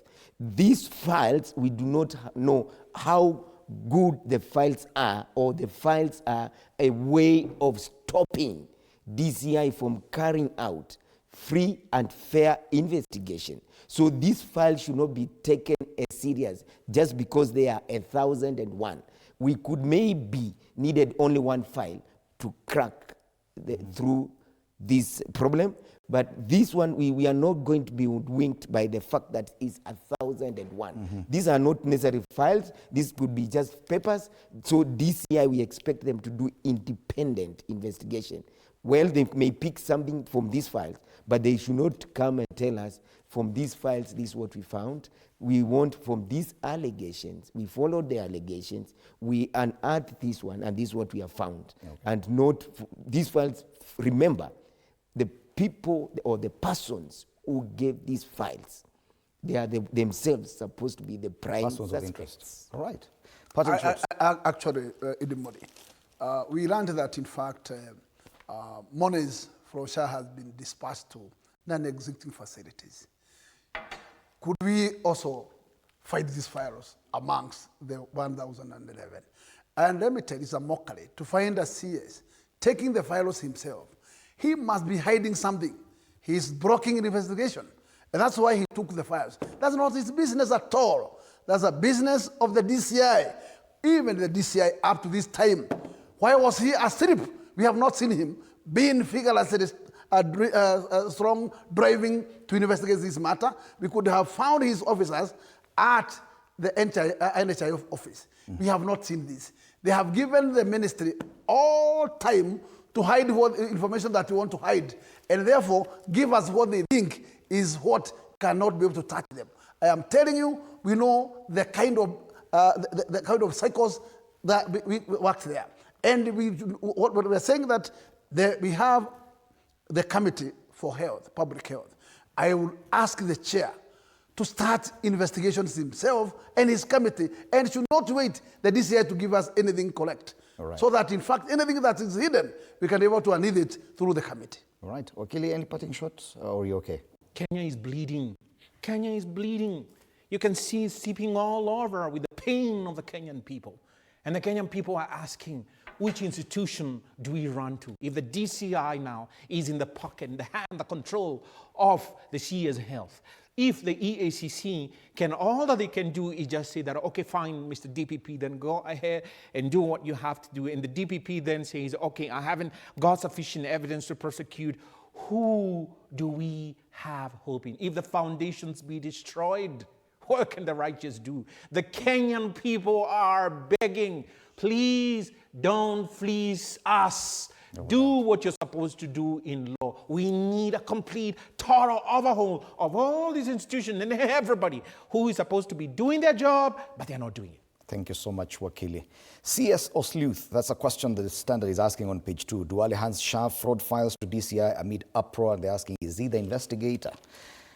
Well, these are the headlines this morning. Big economy lie on the front page of the Standard, but putting up a show, Duale DCI smile for cameras in graft war.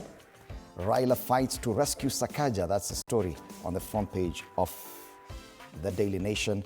Banks slash personal loans for first time in 7 years. That's Business Daily. Kwenye gazeti la Taifa Leo wanasema Sakaja kwenye mdomo wa Simba. These are the headlines we'll be looking at this morning with these three gentlemen. Peter Mutuku Mutua, leadership and governance expert.